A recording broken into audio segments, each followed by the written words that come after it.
Bonjour à toutes et à tous, merci d'être à l'écoute de Canal Académie, la radio web de l'Institut de France. Nous sommes le 14 juillet en milieu d'après-midi, devant l'arrivée des gardes françaises commandées par un certain Hulin passé à l'insurrection.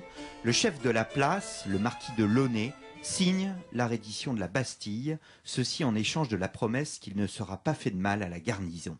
La foule, finalement, envahit les lieux. Le marquis de Launay est traîné jusqu'à l'hôtel de ville, massacré au sabre, sa tête coupée et promenée au bout d'une pique, tandis que certains poussent l'horreur jusqu'à boire le sang de la victime. La mémoire retiendra qu'il s'agissait de la prise de la Bastille, alors que la vérité nous fait dire que ce jour, le marquis de Launay laissa un des symboles de la monarchie aux insurgés. Il s'agissait effectivement, et je le répète, d'une reddition. Cependant, la violence de la réaction préfigure une autre violence qui s'exprimera tout au long de la Révolution française. En son temps, l'historien François Furet avait été écarté de la célébration du bicentenaire de la Révolution française par François Mitterrand parce que l'ancien membre de l'Institut refusait de célébrer l'événement comme un bloc. Il refusait de prendre la Révolution française dans son ensemble, précisément à cause de la violence et de la terreur qui s'exprimait au cours de son histoire. L'ancien président de la République, François Mitterrand, tout comme Georges Clemenceau bien avant lui, considérait, lui, que la Révolution française était un tout et que la célébrer, la fêter, impliquait de la prendre dans son ensemble avec sa part donc de violence. Quoi qu'il en soit, la Révolution française possède donc sa face obscure avec son cortège de massacres, de cruauté et d'inhumanité. Le symbole de cette violence s'incarne bien évidemment dans les événements de la Vendée, alors que dans un premier temps s'établit une guerre civile, s'ensuit très vite ce que l'on va qualifier de véritable génocide, préfiguration des horreurs totalitaires du XXe siècle. Pourtant, les idéaux du XVIIIe siècle se voulaient être ceux de la tolérance, du respect et de la fraternité.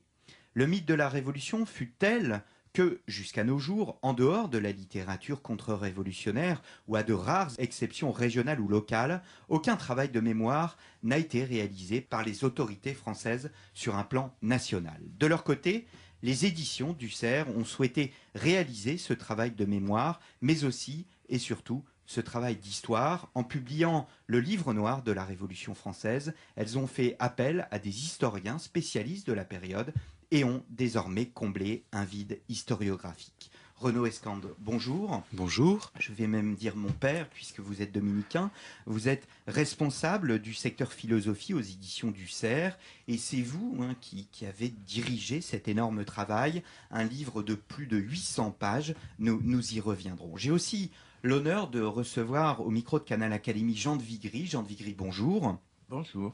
Vous êtes historien, professeur honoraire à l'université de Lille 3 et surtout spécialiste du XVIIIe siècle français. Vous avez participé au livre noir de la Révolution française, c'est à ce titre que vous êtes à ce micro, mais vous êtes aussi l'auteur de nombreux ouvrages. Je citerai votre incontournable Histoire et dictionnaire du temps des Lumières, paru chez Robert Laffont, votre biographie de Louis XVI également, parue aux éditions du Rocher, et enfin votre réflexion sur l'idée de patrie au temps moderne et contemporain, un livre incontournable, Les deux patries, tel est son titre, paru chez Dominique Martin-Morin. Alors, je me retourne vers Renaud Escande. Mon père, pourquoi un livre noir de la Révolution française? Quelles sont les origines de ce livre et existe-t-il une filiation au fond avec le fameux livre de Stéphane Courtois, le livre noir du communisme? Et d'ailleurs, Stéphane Courtois participe à cet ouvrage.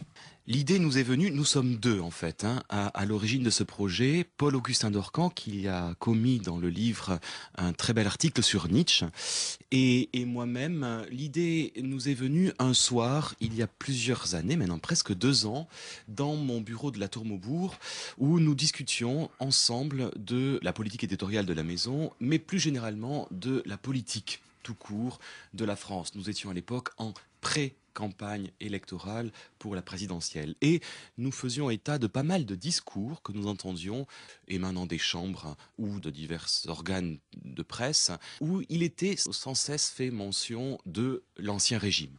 Je vous rappelle les phrases, jusqu'à très récemment du reste, que nous avons, où nous pouvons lire dans certains organes de presse, vous vous prenez pour le roi, l'Élysée c'est pas Versailles, etc., etc. Et partant de là, nous avons essayé de voir comment La Révolution française, d'abord nous avait été apprise au cours de nos études.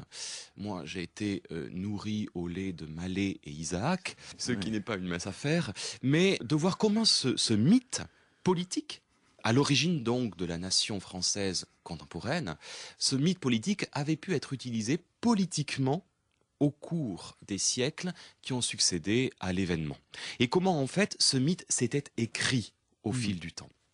Et là, nous est venue l'idée d'un livre noir de la Révolution française avec, c'est vrai, et vous l'avez mentionné, ce modèle que nous voulions absolument suivre, le modèle du livre noir du communisme dont la responsabilité incombait à Stéphane Courtois et que nous voulions dans notre livre noir de la Révolution française. Nous lui avons téléphoné et il a très gentiment et très rapidement accepté d'y participer, y développant, je ne sais pas si nous en parlerons, son idée phare qui est de dire que toute l'idéologie totalitaire comprise dans les écrits de Lénine et dans les débuts de la révolution russe était déjà en germe dans les écrits des révolutionnaires de 1789, 90, 91, 92. Alors la première réflexion que je me suis faite finalement en voyant le livre, c'était pourquoi maintenant ? Et pourquoi pas, au fond, parce qu'il n'y a guère d'actualité. Alors, pourquoi maintenant ? C'était vraiment les présidentielles qui ont suscité chez vous ? Oui et non. Et c'était quelque chose que nous avions, que moi, pour tout vous avouer, je voulais faire un livre noir, mais pas de la Révolution française. Je voulais faire un livre noir de mai 68. C'était beaucoup plus d'actualité, mais je pense que les plaies sont trop chaudes et trop vives encore et qu'il n'est pas le temps, c'est pas encore tout à fait le temps de faire ce livre. Peut-être dans 10 ans ou dans 20 ans, on ne sait pas encore. Mais pour l'instant, c'était pas possible. Le livre noir, j'ai pensé qu'on pouvait maintenant, en 2008, raisonnablement se poser la question de la Révolution et puis essayer de questionner les historiens sur l'écriture de ce mythe. Je me plaçais bien sûr après François Furet et après tous ses travaux, bien que François Furet, lors du bicentenaire de la Révolution française, a quand même eu pas mal de problèmes, il faut le rappeler. Et donc en fait, je jugeais le temps mûr pour pouvoir m'entourer d'historiens de valeur pour réfléchir à cet événement d'une manière décomplexée, d'une manière libre et d'une manière finalement assez nouvelle. Alors, le livre a fait l'objet d'un premier tirage. Oui. L'éditeur voyait un peu petit finalement puisqu'il a tiré à 2000 exemplaires. Mais très vite, ces exemplaires ont été épuisés. Le jour même. Voilà. Le jour même. Aujourd'hui, vous êtes à plus de 10 000. Vous attendiez un tel succès ? Non, je ne m'attendais pas à un tel enthousiasme de la part des lecteurs. Enthousiasme négatif et positif, parce que ce livre-là, alors c'est vrai que le titre est polémique, voilà, le titre est polémique, c'est un livre noir, ce n'est pas une encyclopédie, il y a donc un propos engagé qui est derrière. Mais je ne m'attendais pas à une réaction, bien avant même la publication de ce livre, de la part de lecteurs, enfin, qui n'en étaient pas, puisque le livre n'était pas sorti, anonyme. J'ai reçu énormément de lettres d'injures, de lettres de menaces, signées bien sûr anonymement ou alors avec cette signature laïque. Pourtant, votre démarche, elle ne se voulait pas finalement politique dans le sens où vous ne réserviez pas l'exclusivité de l'ouvrage aux historiens de droite, mais vous l'avez également proposé à des historiens de gauche qui ont refusé. Non, je voulais absolument essayer de regrouper les historiens de valeur. C'est essentiellement cela qui m'a guidé, objectivement. C'était des gens de valeur qui avaient produit une œuvre ou des essayistes qui avaient déjà pas mal d'œuvres derrière eux. Je voulais m'entourer d'eux pour que nous puissions ensemble mener une œuvre commune. Apparemment, ça a fait peur à certains. Et qui se sont vengés par la suite avec des articles très très très méchants. Alors le livre se vend bien. Plusieurs membres de l'Institut ont participé au livre noir de la Révolution française. Philippe Chonu, Emmanuel Leroy-Ladurie, Jean Tullard évidemment. Alors l'article de Chonu fait en quelque sorte office de préface. Tout à fait. Alors un autre membre de l'Institut aurait pu y participer, nous l'avons cité, c'est François Furet. Malheureusement il n'est plus de ce monde. Vous placez le livre noir de la Révolution française dans la continuité de l'œuvre de Furet ? Absolument, et dans la suite de ses thèses et de sa dernière thèse qui est la théorie du bloc, la thèse du bloc de la Révolution française, on ne peut pas différencier les différentes phases. C'est absolument dans ce travail-là et dans ces idées-là que nous avons poursuivi ce travail et que nous l'avons réalisé, absolument. Tout à fait. Il y a un mythe révolutionnaire à briser ? Bien, oui, oui, et puis la réception en fait de ce livre-là le prouve énormément. Il y a une espèce d'impensé et d'impensable de la Révolution française actuellement encore dans la société française qui fait que oui, on peut dire qu'il y a un mythe. Et du reste, j'ajouterais l'impact et l'intérêt des étrangers pour ce livre-là le prouve aussi, puisque ce livre-là, on a déjà demandé les droits en espagnol, en italien, en allemand et bien sûr aux États-Unis, puisque c'est un événement qui intéresse énormément l'Europe, et pour cause. Vous avez conscience, quand vous avez préparé le livre, d'opérer véritablement une révolution intellectuelle? Je ne le pensais pas à ce point. Je vous avoue que je ne le pensais pas à ce point. Et puis, ce qui m'intéresse maintenant, alors le livre, il est là, il existe, il est perfectible. Bon, je suis heureux d'avoir contribué et d'avoir pu mener à bien ce gros projet. Ce qui m'intéresse maintenant, c'est la suite. C'est les échos qui pourrait y avoir, les livres qui vont naître de cela, les réflexions et les débats que ce livre pourra engendrer. Je vous avoue que jusqu'à maintenant, les grands médias français m'ont déçu quant au débat ou au non-débat qu'ils ont provoqué. Alors, nous avons présenté un peu le cadre, le contexte également historiographique. Venons-en, Renaud Escande, au contenu. Vous avez opté pour une division tripartite en fait de l'ouvrage. Alors, là encore, bien que, ayant pris pour modèle le livre noir du communisme de Stéphane Courtois, nous nous en sommes éloignés sur plusieurs points. D'abord, la multiplicité des auteurs. Il y a à peu près 45 auteurs, je crois, contributeurs dans ce livre noir, ce qui est énorme, ce qui donne en fait comme une somme, le goût d'une somme, ou presque d'un bréviaire, j'allais dire, de la contre-révolution. Donc 40 auteurs, le livre noir du communisme en totalisé 6, je crois, 6 auteurs. Donc 40 auteurs, multiplier les angles d'attaque en fonction de la spécialité du contributeur, des uns et des autres. Alors, et ceci en 3 grandes parties. La première qui s'occupe des faits, qui est la partie laissée aux historiens.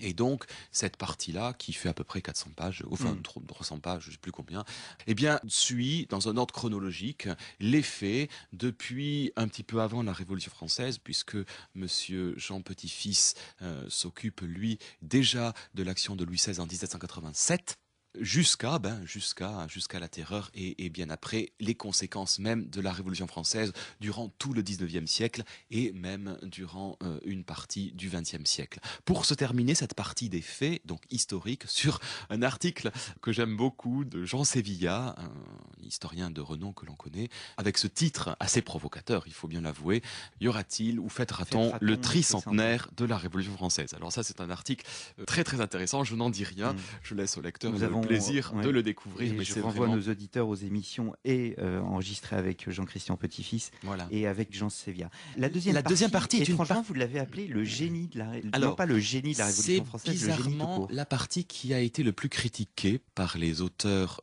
qui ont commis des articles dans les organes de presse, et c'est celle que je défendrai coûte que coûte. C'est en fait l'écriture ou la réécriture du mythe révolutionnaire par des auteurs durant tout le 19e et une partie du 20e siècle. Qui nous intéressait, Paul-Augustin d'Orcan et moi-même, qui était à l'origine même du projet, c'était justement cette écriture du mythe. Comment l'histoire a été reprise, réécrite au fil des siècles, souvent du reste pour justifier une situation dans laquelle l'écrivain écrivait, mais et ce jusque vers chez nous, vers au fond, la Révolution française vue par Chateaubriand, par les Balzac, auteurs, par des grands auteurs de la par Nietzsche, ou bien Bainville, par des grands auteurs, par des grands noms de la littérature ou de la pensée française et contemporaine. Alors bien sûr, il y a les incontournables, la pensée contre-révolutionnaire que l'on connaît peu en France. Alors les De Maistre, les Bonald et j'en passe. Mais il nous a paru intéressant de questionner des grandes figures qu'on n'aurait pas jugées d'emblée bon de se trouver dans ce livre-là. Alors bon, vous les avez cités, Chateaubriand, Balzac, Baudelaire, Péguy, Blois, Hannah Arendt, jusqu'à Maurras, en fait. Voilà, et c'est une partie qui s'occupe donc de l'écriture du mythe, et nous avons laissé cela à des spécialistes de ces auteurs-là. Et une troisième partie qui était nécessaire.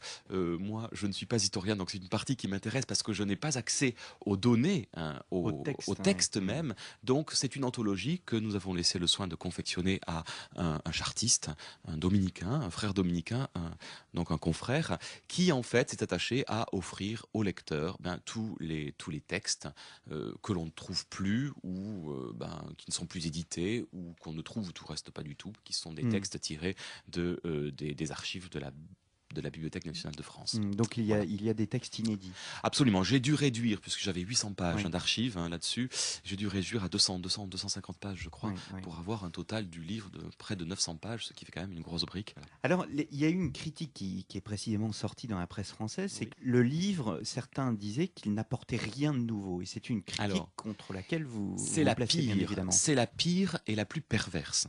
C'est la critique qui m'insupporte au possible, je l'ai déjà entendu, et je l'ai entendu d'emblée, même avant la sortie. Pourquoi tu fais ça? On a déjà tout dit. C'est une façon pour moi de nier tout débat. De nier tout débat. C'est une façon de dire, très bien, n'en parlons pas, passons. Et je réponds à cela, eh bien non, moi je ne le savais pas. Je fais figure d'idiot et de naïf en disant, écoutez, moi, le naïf, non historien, qui m'occupe essentiellement de philosophie, eh bien, j'ai fait ce livre d'abord pour moi et pour ma génération. Et en cela, je crois que c'est un livre bénéfique, et puis un livre de salut public, presque je vais dire, puisque les réactions sont là. Je ne sais pas si vous êtes donc spécialiste du web à Canal Académie, eh bien, tapez le nom Livre noir de la Révolution française, il y a plus de 11 000 pages sur ce livre. Ça débat sur le web, pour parler moderne, et cela, c'est ce qui m'intéresse.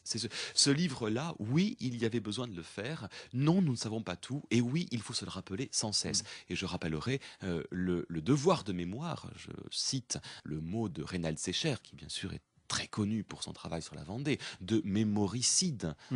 Nous ne faisons plus mémoire de ce premier génocide d'État, si je puis dire. Eh bien, c'est un devoir pour la jeune génération de se le rappeler.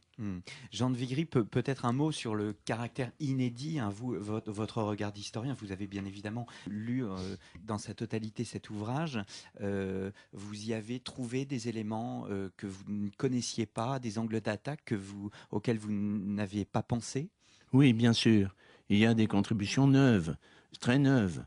Je pense à celle qui concerne la Marine royale. Ah oui, tout à fait.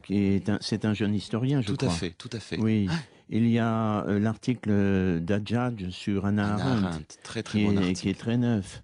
Il y a beaucoup de choses. La contribution de Leroy Ladurie est également très intéressante, parce que c'est la première fois que l'on s'occupe de façon sérieuse et qu'un spécialiste s'intéresse à cette question du contexte climatique et météorologique.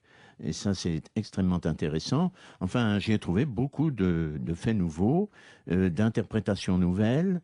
Tout ce qui concerne le comme vous dites, qui n'est pas le génie de la Bastille, mais le génie de la Révolution après la Révolution est également très intéressant. Oui, moi, je suis content d'avoir ce livre. J'ai fait partie du comité du bicentenaire de la Révolution.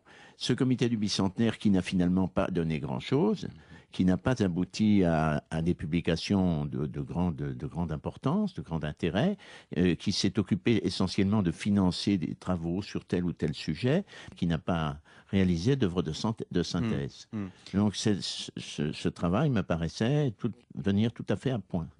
Au fond, vous connaissez un peu Jean de Vigry, ce que vous appréciez également, c'est de poser sur la place publique un débat qui n'a jamais eu lieu, ou très peu, peut-être à un niveau local ou à un niveau régional, qui se cantonnait par exemple à la Vendée. Oui, il y aura difficulté toujours à avoir un débat, parce que les sectateurs de la Révolution française ne sont pas des amis du débat. Absolument pas. C'est extrêmement difficile de débattre avec eux. J'ai connu les grands, j'ai connu Soboul, par exemple. Il n'était pas question de débattre avec lui. Pour lui, successeur des grands ancêtres, il n'était pas question de discuter de la Révolution. J'imagine qu'aujourd'hui, ceux qui tiennent ces chaires d'histoire de la Révolution, qui occupent des positions officielles, ne sont pas disposés plus qu'autrefois à débattre. Peut-être avez-vous consulté Vauvel, Michel Vauvel, Il n'a pas voulu participer. Donc c'est très difficile de débattre. Ou bien alors il faut imaginer un débat, il faut imaginer une autre personne qui discuterait avec vous en défendant d'autres thèses, un peu comme on joue au bridge de façon factice. Mais autrement, ce n'est guère possible, et ça ne sera jamais possible à mon avis. La Révolution n'accepte pas justement le débat. Votre revanche, Renaud Escande, c'est peut-être, au lieu d'avoir justement un débat institutionnel des institutions vers le public, il y a un débat aujourd'hui entre le public sur Internet. Absolument. Et cela, c'est la grande vengeance. Et c'est le grand plaisir que je peux avoir. Tout à fait. Absolument. Et un des grands intérêts de ce livre, qui nous a été critiqué par Madame Mona Ozouf. Pourtant, j'ai un grand respect pour son travail et pour son œuvre. Je ne sais pas si vous avez lu l'article qu'elle a commis dans le Nouvel Observateur, qui n'est pas... parlant de jeunes auteurs fatigués. J'ai été d'abord estomaqué devant l'idéologie de son article. C'est vraiment une haine totale devant toute critique possible de la Révolution française. Et puis, ces jeunes auteurs fatigués. Alors, moi, je répondrai à Madame Ozouf que oui, nous sommes fatigués d'un certain discours, c'est vrai. Et pour moi, c'était très intéressant et fondamental que dans ce livre de 40 contributeurs, il y ait une grande majorité de jeunes écrivains. Alors, Jean Vigry fait figure de grand prêtre, mais il y a énormément de jeunes 40 ans, qui sont en fait cette jeune génération qui a envie de penser autre et autrement qu'une historiographie des années 70, pour ne pas dire... Oui, j'ai été très heureux de trouver ces noms nouveaux. Ça m'a fait grand plaisir. Voilà, et j'en suis très très heureux. Et je dis ouf, enfin, passons à autre chose. Alors, peut-être une dernière question, Renaud Escande, avant de passer à une question précise du livre noir de la Révolution avec Jean de Vigry. Peut-être c'est une question un peu intime. Vous êtes dominicain et est-ce que votre état religieux a joué un rôle dans ce livre? Est-ce que vous vous êtes senti plus libre dans sa réalisation? Eh bien, c'est plutôt l'inverse. C'est plutôt l'inverse puisque je fais partie d'un ordre. Alors, c'est vrai que c'est un ordre très porté sur la chose intellectuelle où le concept de veritas est notre devise, il faut le savoir. Donc, nous devons faire la vérité. C'est un long travail, le travail de toute une vie, de tous les siècles. Mais ça n'a pas été sans difficulté. N'a pas été sans difficulté puisque justement, cette génération 70 a beaucoup pesé dans l'histoire de mon ordre. Et qu'il a fallu un petit peu aller à rebrousse-poil et puis imposer ses idées. Alors j'ai été aidé par beaucoup de frères et soutenu, moins aidé par d'autres. Donc mon statut de religieux et de prêtre n'a pas été d'une grande aide là. Et même pour certains détracteurs, une critique facile. Voilà, la revanche du clergé, bon, ça je l'ai entendu facilement, ce n'est pas d'abord pas très intelligent et puis surtout pas vrai pour le coup. Là. Voilà. Et sauf erreur de ma part, il n'y a pas d'ecclésiastique. Il y en a si, c'est Jean-Michel Potin, un frère dominicain aussi, et puis le frère qui s'occupait de l'anthologie, le frère chartiste. Voilà. Mais sinon, je n'ai justement pas voulu multiplier les confrères, justement pour laisser d'abord parler les historiens. Et puis voilà.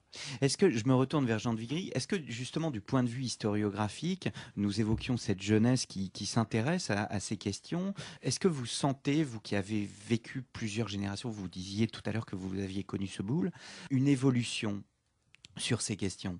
Oui, l'absence de parti pris. L'absence de parti pris est un point de vue très objectif, à la différence de ce que nous faisions dans les années 70. C'est-à-dire qu'il y a moins d'idéologie aujourd'hui. Moins d'idéologie, beaucoup moins d'idéologie. Et surtout, on ne s'occupe pas justement de l'idéologie. On analyse les faits et on se borne là. Et ça, c'est un très grand progrès. Ma génération était en réaction contre l'idéologie soboulienne, si je puis dire, et hollardienne, comme l'avait été autrefois Augustin Cochin. Nous étions donc instinctivement dressés contre cette idéologie. Cela nous aidait d'ailleurs à travailler. Nous essayions de rompre avec l'idéologie dominante. Le point de vue actuel des jeunes historiens ne semble pas être celui-là. Peut-être la pression de l'idéologie est-elle moins forte dans l'université, dans les milieux des chercheurs, qu'elle ne l'a été. D'ailleurs, l'un des derniers titulaires de la chaire d'histoire de la Révolution à la Sorbonne, Michel Vauvel, n'est pas un spécialiste de la Révolution. Il l'est devenu par nécessité, parce qu'il fallait bien trouver quelqu'un, mais il n'est pas un spécialiste. Berthaud, qui enseigne encore à la Sorbonne, est un spécialiste de la Révolution, mais il a étudié un aspect particulier, la guerre, les soldats, et il est déjà un peu éloigné de la réalité idéologique, si je puis dire. Et alors, je le disais tout à l'heure, Pierre Chonu a écrit le premier article de ce livre consacré à la sécularisation des biens du clergé. Et dans cet article, un historien y est cité de manière régulière. C'est vous, Jean de Vigry. Vous êtes spécialiste de l'histoire religieuse au XVIIIe siècle et d'éducation. Vous avez choisi de traiter la persécution religieuse dans le livre noir de la Révolution française. Et dès les premières lignes, vous qualifiez cette persécution d'inattendue et de surprenante. Pourquoi ces deux termes ? Inattendue et surprenante parce que l'idéal, l'une des valeurs des Lumières est la tolérance, qui a été défendue par presque tous les philosophes, et en particulier par Voltaire, dans son traité de la tolérance. Alors, on peut se demander pourquoi la Révolution, qui est à l'école des philosophes, prétendu le contraire, mais elle est à l'école permanente des philosophes, Voltaire surtout, Rousseau également, et Montesquieu, Montesquieu qui joue un rôle très important aussi dans la pensée révolutionnaire. Pourquoi la Révolution, qui est à l'école des philosophes, persécute très tôt la religion et les prêtres. Depuis quand en France n'avait-on pas vu une persécution religieuse? Je pense qu'il faut remonter aux persécutions de l'Antiquité. Il faut remonter à la persécution de Dioclétien, qui est la plus cruelle, la plus connue de toutes. Il n'y a rien de semblable depuis cette persécution. On a persécuté certainement des religions, mais on n'a pas persécuté, des religions. On a persécuté le protestantisme, par exemple, on a persécuté les cathares, mais on n'a pas persécuté le christianisme. On n'avait jamais persécuté le christianisme depuis la persécution de Dioclétien. C'est la première en date, grande persécution. Est-ce qu'on peut faire un bilan chiffré de cette persécution? Oui, bien sûr. On ne peut pas dénombrer exactement les victimes, mais enfin, il y a quand même, on sait que 8000 prêtres religieux et religieuses ont succombé, ont été les victimes de cette persécution. J'avais commencé un dénombrement des religieuses. Les religieuses sont moins nombreuses que les prêtres et les religieux, mais il y en a quand même une centaine qui ont été guillotinés. Et on connaît les carmélites de Compiègne, les Ursulines de Valenciennes, les religieuses immolées à Orange. Alors, cette persécution, elle commence non pas en 1793, date que l'on retient généralement pour évoquer la terreur et la violence, mais elle commence dès 1789. Oui, dès 1789, avec la sécularisation des biens du clergé, avec le refus de déclarer la religion catholique religion de la nation, religion de l'État. Il y a eu un débat très important à l'Assemblée constituante à ce sujet. Et puis, très tôt, l'obligation du serment. Très tôt, dès juillet 1790. L'obligation du serment, d'abord sous peine d'être démis de ses fonctions, et ensuite sous peine de déportation, et puis sous peine de mort. Alors, il y a une idée que vous développez qui m'a vraiment surprise, mais au fond, elle est évidente. La première étape, donc vous le disiez, c'est la confiscation des biens du clergé, et il y a des conséquences de cette confiscation, puisqu'elle affecte l'Église, mais aussi tous ceux qui bénéficient de l'aide de l'Église, au premier rang desquels les pauvres. Bien sûr, les pauvres. Et puis, elle porte atteinte aux vœux des fidèles. Ce sont les fidèles qui ont fait ces fondations, ce sont les fidèles, ce sont les chrétiens qui ont donné ces biens à l'Église. Et ils les ont donnés pour des messes, pour des œuvres, pour des cérémonies de toutes sortes. Et les fidèles sont donc frustrés, très, très fortement frustrés par cette confiscation. Les fondations sont interrompues. Alors ici, j'essaie de montrer dans mes livres et aussi dans la contribution que j'ai donnée au Livre Noir que la fondation défie le temps. Et c'est le temps chrétien, c'est le temps de Dieu, et est un défi au temps, tandis que les révolutionnaires n'admettent pas ce défi. Et les philosophes des Lumières ne l'admettent pas également. Tout doit passer, tout doit s'écouler, rien ne doit être maintenu, rien ne doit subsister. Vous évoquiez également la deuxième étape, la constitution civile du clergé de 1790. Et si on rentrait dans la logique révolutionnaire, pourquoi remplacer une église au fond par une autre? Les révolutionnaires ont aurait voulu, enfin l'un d'eux a dit, c'est le Camus, a dit, nous aurions pu changer la religion, mais nous ne l'avons pas fait. Ils pensaient que, étant représentants de l'État, étant représentants de la nation, ils avaient tout pouvoir. Ils auraient pu changer la religion. Ils se sont bornés à changer l'organisation de l'Église, à créer une Église d'État. Une Église d'État très étonnante, puisque c'est l'Église d'un État sans religion. Église d'État pour un État sans religion. C'est la logique des révolutionnaires, du comité ecclésiastique en particulier. Car tout dépend de la loi, tout dépend de la nation. La nation est souveraine et la loi est nécessaire. La loi est nécessaire parce que c'est elle qui fait en sorte que les hommes s'entraident les uns les autres. Parce que l'homme veut jouir. C'est l'idéal de l'homme, de l'individu, tel que le conçoit la Révolution. Pour exister, il faut jouir. Il faut jouir, profiter. Mais on ne peut pas jouir sans ses semblables, sans les autres. Or, l'égoïsme naturel de chaque individu fait qu'il ne se préoccupe pas des autres. Et la loi est là pour l'obliger à aider les autres et à les aider à jouir. Or, s'il n'y a pas de loi, il n'y a pas de société possible. Il n'y a pas de fondation durable de société. C'est pourquoi il faut obéir à la loi, il faut que la loi soit souveraine et que nul ne refuse de lui obéir. Et c'est une des grandes raisons pour lesquelles le prêtre réfractaire qui a refusé de prêter serment est un grand coupable. Il est un grand coupable parce qu'il refuse d'obéir à la loi. C'est un crime de lèse-nation. C'est un crime de lèse-nation, et puis surtout, c'est un crime de refus de l'équilibre indispensable de la société. Sans loi, il n'y a pas de société possible. Car il n'y a, vous le savez, que des individus. Des individus dans un grand tout qui est la nation. Et ces individus sont perdus dans ce grand tout. Et il faut que la loi soit présente constamment pour obliger les individus à vivre ensemble. Autrement, ils ne pourraient pas vivre ensemble. L'homme n'est pas un animal politique, n'est pas un animal social. Il est tout seul. Il est tout seul au milieu de ce grand tout qui est la nation. La loi est donc nécessaire. Alors ce prêtre qui refuse de prêter serment à la Constitution, à la nation, à la loi et au roi, qui refuse d'obéir à la nouvelle constitution civile du clergé fabriquée par l'Assemblée constituante, ce prêtre est un grand coupable parce qu'il trahit la société. Il met en danger l'existence même de la société. Et c'est pourquoi très tôt, le prêtre réfractaire, le refus de serment sont considérés comme des choses terribles qui mettent en danger non seulement la Révolution, mais la société elle-même. Et le prêtre, disons, l'objectif de toucher le prêtre réfractaire est un objectif qui n'est pas un hasard, puisque c'est lui qui est au centre du culte catholique. Ah ben oui, bien sûr.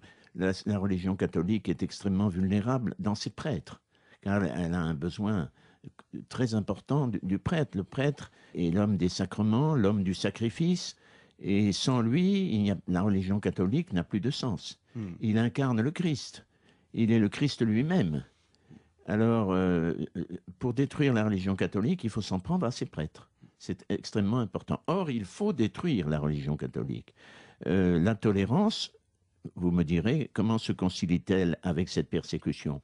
Elle se concilie très facilement si l'on regarde la définition de la tolérance donnée par les philosophes. Voltaire dit « Il faut commencer par n'être pas fanatique pour mériter la tolérance ». Il faut commencer par n'être pas fanatique, c'est-à-dire il faut commencer par n'être pas catholique. C'est le sens que Voltaire donne au mot fanatisme, le catholicisme. Alors si vous êtes catholique, vous ne méritez pas la tolérance. Donc la tolérance a des bornes? Ah ben la tolérance a des bornes, bien sûr. Elle a des bornes parce que si vous êtes un méchant, vous n'êtes pas tolérable. Et un fanatique, c'est un méchant. C'est lui qui met en danger la société. C'est lui qui met en péril l'équilibre social tout entier. Donc il y a en quelque sorte une distinction entre tolérance civile et tolérance religieuse. Bien sûr, bien sûr. Alors, vous citez justement, on est au cœur du sujet, la devise « la liberté ou la mort ». Quel est le véritable sens de cette devise? Oh, la liberté ou la mort. Certains révolutionnaires ont même dit « la liberté et la mort ». Il faut être libre, mais il faut aussi faire mourir les ennemis de la Révolution. Et c'est la grande inquiétude de la Révolution, c'est d'être menacé, c'est d'être interrompu, c'est de ne pas pouvoir aboutir et ne pas pouvoir durer. La Révolution vit dans la crainte perpétuelle de ses ennemis. Si on lit les débats des assemblées successives, l'Assemblée constituante, l'Assemblée législative, la Convention, on voit que cette crainte est permanente. La patrie, d'ailleurs, est représentée toujours une pique à la main. Elle est en alerte permanente contre les ennemis de la Révolution. Pourquoi cette crainte des ennemis? Mais justement parce que nous sommes dans une utopie qui peut s'évanouir d'un moment à l'autre, qui peut se disparaître, qui peut se dissoudre. Or, les révolutionnaires en ont une sorte de conscience, une conscience qui n'est pas très, comment dirais-je, très nette, mais ils craignent la dissolution définitive de leur mouvement révolutionnaire.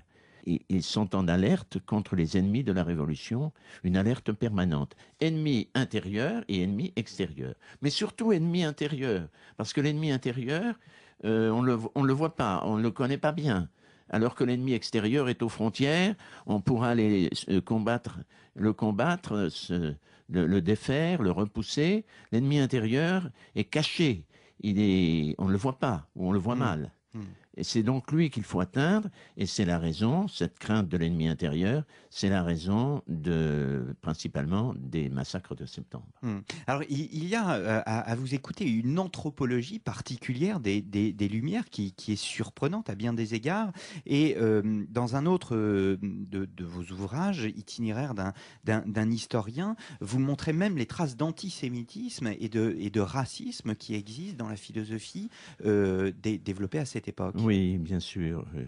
Le fondateur de l'antisémitisme des Lumières, c'est Voltaire. Voltaire, on ne peut pas le nier, est antisémite. Toute sa correspondance le prouve, son dictionnaire philosophique également. Les spécialistes de Voltaire, les grands spécialistes universitaires ont longtemps refusé de l'admettre ou essayé de dissimuler cet antisémitisme, mais il est antisémite. Et il est antisémite non seulement vis-à-vis des Hébreux, des Juifs de l'Ancien Testament, mais aussi vis-à-vis des Juifs de son temps. C'est ce qu'il ne faut pas dissimuler. Et puis ensuite, alors après lui, beaucoup d'autres philosophes ont repris ce thème de l'antisémitisme. Je pense en particulier à l'abbé Grégoire. L'abbé Grégoire qui aurait voulu transformer les Juifs, les transformer en bons citoyens, mais qui voit toute la difficulté d'un tel travail. Et je suis très étonné qu'on ait mis l'abbé Grégoire au Panthéon, parce que dans ses écrits, il manifeste un antisémitisme certain. Le Juif, pour lui, est incapable de s'adapter à la société. Il faut travailler à l'adapter, mais ce sera très difficile. Y arrivera-t-on jamais? Et le racisme? Le racisme, alors... c'est une conception de l'homme, en fait. Il est patent. D'abord, l'homme, en général, est une pauvre chose. Il y a un certain mépris de la nature humaine chez le philosophe. C'est une pauvre chose. L'homme, la philosophie des Lumières le réduit. Oui. Il n'a pas de liberté. Le libre arbitre n'existe pas. Voltaire le pense. Rousseau également. Galliani, Helvétius ont tous dit « l'homme n'est pas libre ». Il croit l'être, mais il ne l'est pas. Et quelquefois, il croit l'être, il s'imagine qu'il peut agir à sa guise, librement, mais en fait, c'est faux, il s'illusionne.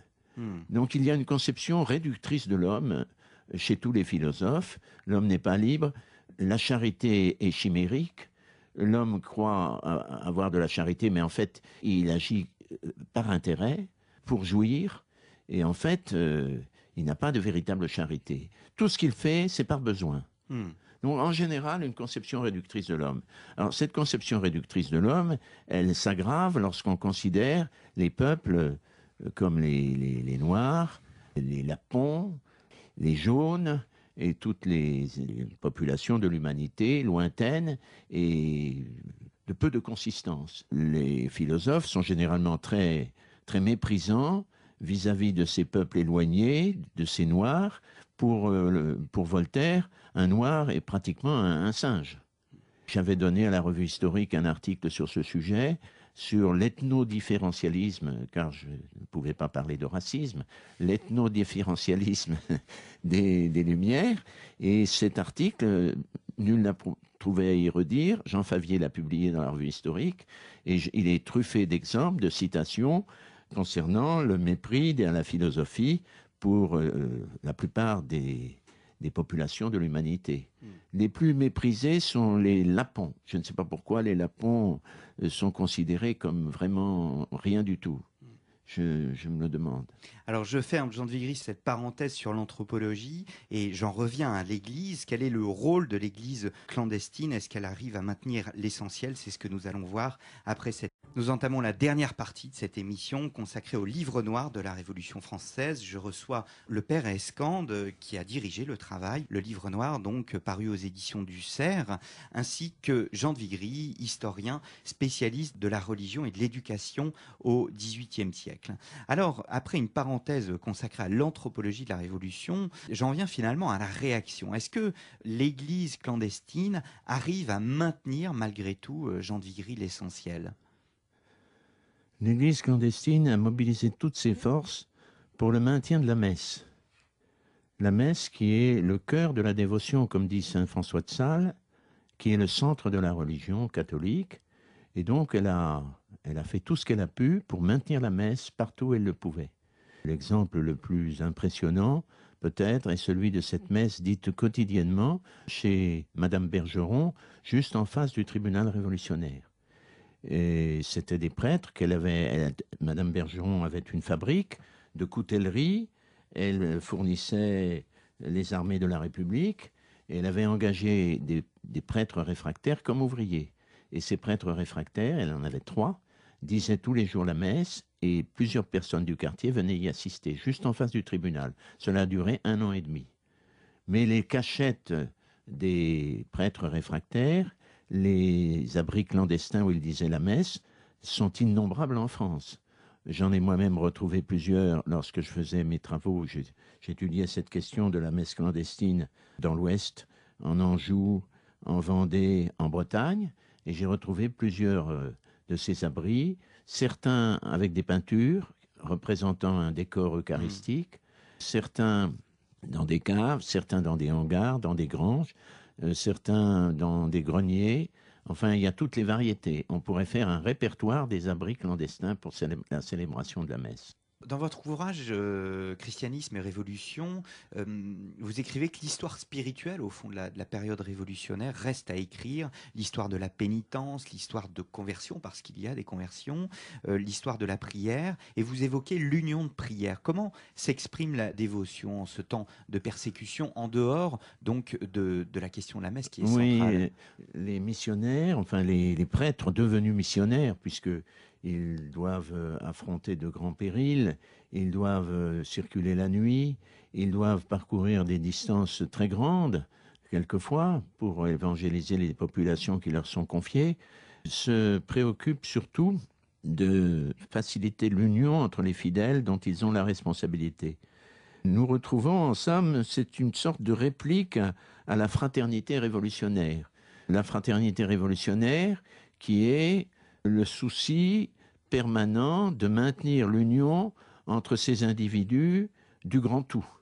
Or, les missionnaires, les prêtres clandestins, eux, veulent maintenir l'union entre les fidèles, les membres du corps mystique, et ne peuvent le faire que par la prière. Alors, il y a des unions de prière qui ont été faites entre les fidèles, dont nous avons plusieurs exemples, à Paris et en province. À la même heure, tous les jours, les fidèles s'unissent d'intention aux autres fidèles et prient ensemble à la même heure. On voit cela aussi dans les paroisses où la messe a disparu. L'église a été fermée, le prêtre a été obligé de partir en exil. Alors à ce moment-là, les fidèles de la paroisse décident non pas de se réunir, parce qu'ils ne peuvent pas, cela est interdit, mais de prier à l'heure de la messe, de prier ensemble à l'heure de la messe, et de faire comme une sorte de petit corps mystique. Alors, précisément, est-ce que malgré toutes ces persécutions, la politique de déchristianisation, au fond, est-ce qu'elle a été un succès? Bien sûr, elle a été un succès. En 1799, on peut faire un bilan? Ah oui, oui. 1799, on dit toujours, à 1799, c'est la fin de la Révolution. La révolution ne finira jamais. Mais on dit là, c'est la fin de la révolution. Et donc, on revient à plus d'indulgence, plus de liberté. Au contraire, c'est une très mauvaise année. Je l'ai étudié en particulier dans le nord de la France, dans l'Artois, dans la Flandre. C'est une année où on démolit encore des églises, où beaucoup de sanctuaires qui subsistent sont fermés, où des prêtres sont encore sous surveillance et ne peuvent pas exercer leurs fonctions. C'est vraiment une année aussi difficile que les précédentes, parce il ne faut pas l'oublier, il y a eu la révolution fructidorienne, qui a été marquée par une recrudescence de la persécution. Donc, cette résistance, cette déschristianisation a été très forte jusqu'à la fin, et elle a profondément marqué la France. Il faut savoir qu'en 1789, 95, 96, 17, je ne sais pas, presque 100% des Français pratiquent, font leur Pâques. Il y a évidemment, peut-être dans les milieux de l'élite, chez les gentilshommes, de l'élite sociale, chez les gentilshommes, chez les philosophes, des non-pratiquants, mais ils sont très peu nombreux, ce n'est rien par rapport à la totalité de la population. Donc, il y a une pratique quasiment générale. Tout le monde fait ses Pâques, ou presque tout le monde. Voyez-vous, même les femmes qui reçoivent dans leur salon philosophique, Mademoiselle de l'Espinasse, lorsqu'elle fait le programme de sa semaine, elle met le dimanche d'abord la messe. Madame Geoffrin, qui reçoit tous les philosophes chez elle, va à la messe de sa paroisse, et même quelquefois, elle y va en semaine. Donc, il y a une pratique quasi générale. Et puis, que trouvons-nous à la fin de la Révolution? Nous trouvons une pratique diminuée de moitié. Ce sont 50% des Français qui font leur Pâques. Donc, à cause de la persécution, mais aussi à cause d'une révolution dans les esprits? Il y a aussi cela, certainement. La population masculine en particulier a été très marquée par l'idéologie révolutionnaire, qui est une idéologie anticléricale et anti-religieuse. Certainement, il y a eu cet effet. Et puis, il faut savoir que à la fin de la période révolutionnaire et dès le début de l'Empire, du consulat et de l'Empire, on publie à nouveau, on édite à nouveau les philosophes. Les philosophes n'ont jamais été autant publiés que sous l'Empire et sous la Restauration. Il y a donc une imprégnation très profonde de la pensée philosophique après la Révolution, beaucoup plus qu'on ne croit. Alors qu'avant la Révolution, la diffusion des ouvrages philosophiques était faible. Qu'est-ce qui est diffusé comme livre sous l'Ancien Régime? C'est le livre religieux. C'est le livre religieux qui est partout, qui est dans toutes les maisons, dans toutes les bibliothèques. Il domine. Le livre de spiritualité, le manuel du chrétien, la conduite du pécheur. Voilà les livres que l'on lit. Et les écrits philosophiques ne représentent presque rien à côté de cette masse énorme d'ouvrages religieux. Après la période révolutionnaire, c'est le contraire.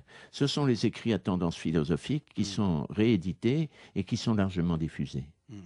Alors pourtant, et nous arrivons au terme de cette émission, Jean de Vigry et Renaud Escande, pourtant le dernier mot, Jean de Vigry, de votre contribution est celui de renaissance. C'est celui de renaissance parce que la religion est comme le phénix, elle renaît de ses cendres, en quelque sorte. Et c'est ce que nous voyons au XIXe siècle. Nous le voyons surtout, on le voyons déjà sous l'Empire, et on le voit surtout sous la Restauration, parce que le régime y est plus favorable. Et puis alors, la Révolution a connu de nombreux martyrs, et comme vous le savez, le sang des martyrs est une semence de chrétiens. C'est la grande grâce qui a été faite à l'Église de France, c'est de pouvoir donner tant de martyrs. Et cette fécondité de l'Église de France, cette Église l'a méritée. L'Église de France au XVIIIe siècle connaît peut-être des prélats mondains, des évêques peu soucieux de spirituel, mais jamais la population française n'a été mieux instruite de sa religion qu'au XVIIIe siècle.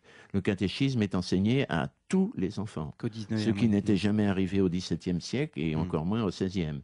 Donc il y a une instruction religieuse qui est donnée partout.